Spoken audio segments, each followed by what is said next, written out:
మంగళగిరి నియోజకవర్గంలో జాతీయ చేనేత దినోత్సవం జరుపుకుంటాం నా అదృష్టంగా నేను భావిస్తున్నా.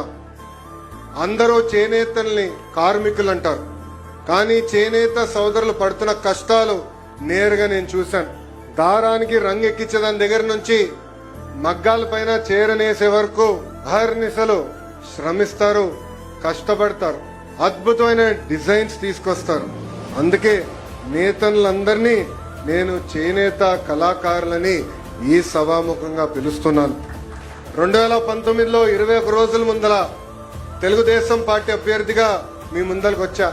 మంగళగిరి నియోజకవర్గంలో 5300 ఓట్లతో ఓడిపోయా.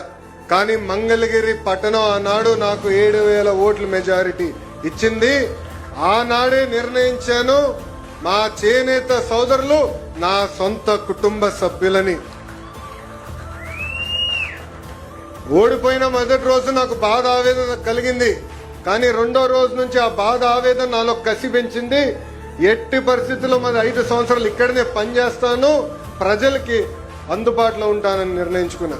చంద్రబాబు నాయుడు గారి సహకారంతో 26 సంక్షేమ అభివృద్ధి కార్యక్రమాలు ప్రతిపక్షంలో ఉంటూ మంగళగిరి నియోజకవర్గంలో మేము చేస్తాం జరిగింది.